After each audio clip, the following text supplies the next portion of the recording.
Hello friends, today we'll take a virtual tour of the Sale of Goods Act 1930. 1930. The Sale of Goods Act 1930 is the third unit for the syllabus of BCom Honors, under Delhi University. This is meant for BCom Honors Semester 1 students or BBA students of IP University. Now, under the Sale of Goods Act, there are 5 chapters. First chapter is the introductory chapter, where you will study the meaning of contract of sale, agreement to sell, then classification of goods, existing goods, future goods, and contingent goods. And then after that, what constitutes the subject matter of contract of sale. And if the goods perish, then who will be responsible, whether the seller will be responsible or the seller has to hold the buyer responsible for the loss. Then how is the price ascertained? What are the various methods of ascertainment of price? And then second chapter under the Sale of Goods Act, you will study that is regarding conditions and warranties. What is a condition? What is a warranty? How is condition different from warranty? Conditions are stipulations which are essential to the main purpose of contract. These are also known as major terms. The breach of this gives right to the buyer to put an end to the contract. But when we talk about warranties are minor terms.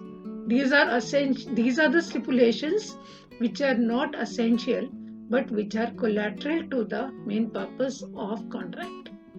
And the breach of this gives the right to the buyer not to put an end to the contract but to recover damages. Then how is condition different from warranty? This is very, very important heading. And then after that, which are the various conditions and warranties in the contract of sale? Now, when we talk about these conditions and warranties, they may be express or implied. So there are 7 implied conditions in the contract of sale. And then there are 4 implied warranties in the contract of sale. So condition and warranties. After that, the rule of caveat emptor. Let the buyer beware. Buyer must be very careful while buying the item. And if he is not, then he will not be entitled to hold the seller responsible for the loss. But friends, there are some exceptional cases where this rule is not applicable. That is, there are some exceptional cases to the rule which has been contained under section 16 of the Sale of Goods Act 1930, where the buyer will have the right to hold the seller responsible for the loss. Then comes the third chapter under the Sale of Goods Act 1930, which is regarding transfer of title, transfer of ownership. Because the main feature of the contract of sale is the transfer of ownership from the seller to the buyer. How is ownership transferred? Why we want to know the precise moment of time when the ownership has to transfer from the seller to the buyer. There are various reasons for this. Like, the owner has to sue the wrongdoer. Whether, seller has the right to sue the buyer or not depends. Ownership has passed or ownership has not passed. Then insolvency of the buyer, insolvency of the seller. Okay, so who will bear the loss? Risk always follows ownership. Now, it is the owner who has to bear the loss of destruction of goods. Then under this chapter, you will study what are the rules regarding transfer of ownership. In case the goods are specific goods, as per section 22-24, and in case the goods are future or unascertained goods. And then nemo that quod non habet. Non-owners cannot make a valid sale. This is the general rule of law. But there are some exceptional cases where this rule is not applicable. That is, non-owner can also sell the goods, and the sale which is made by him will be termed as valid. And then, friends, comes the next chapter under which you will study performance of contract of sale. When seller and buyer both, they perform their respective obligations under the contract, and the contract is said to be performed under Section 31 of the Sale of Goods Act 1930. What are the rules regarding transfer or regarding this performance of contract of sale? They have been provided under sections 31 to 40 of the Sale of Goods Act 1930. About 12 points I'll be teaching you under this chapter. Then after that, the last chapter is regarding unpaid seller and his rights. Who is an unpaid seller? The seller who has not been paid part of the price or whole of the price, or who has been given bill of exchange or any other negotiable instrument as a conditional payment which has been subsequently dishonored. So this definition has been provided under Section 45, Subsection 1 of the Sale of Goods Act 1930. If he is paid whole of the price or the bill of exchange or any other negotiable instrument has been given to him and which has been honored on the date of maturity, then he becomes paid seller. And if it is dishonored, then he remains unpaid seller. What rights the unpaid seller has against the goods?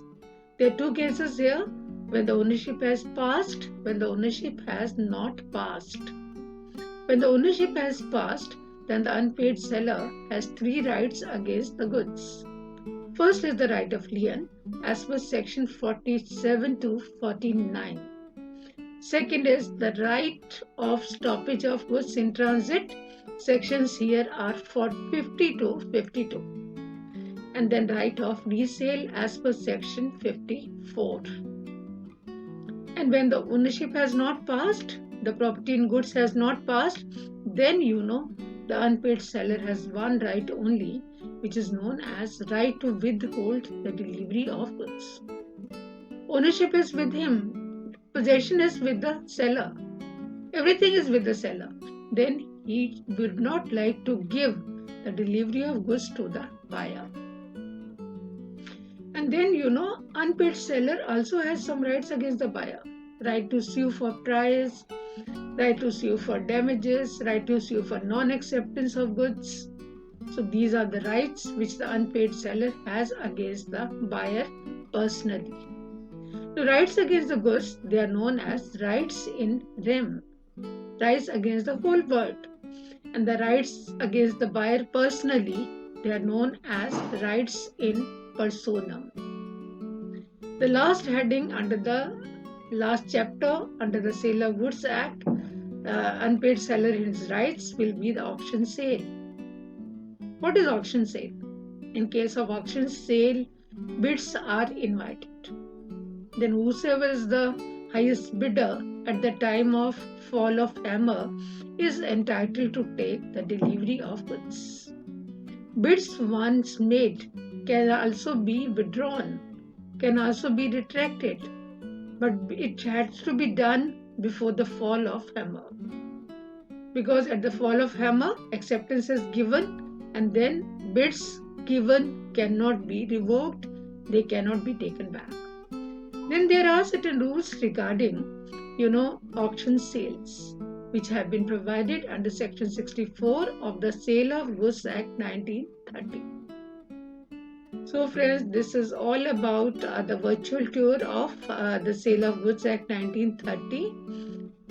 If you like my video, do subscribe to my channel and do not forget to press on the bell button, because pressing on the bell button will give you notifications for more of my videos. So keep exploring more videos. I'll come with the entire syllabi of BCom Honors for BCom Honors Semester 1 and also for BBA course of IP University or maybe other universities. Okay, friends, goodbye. See you.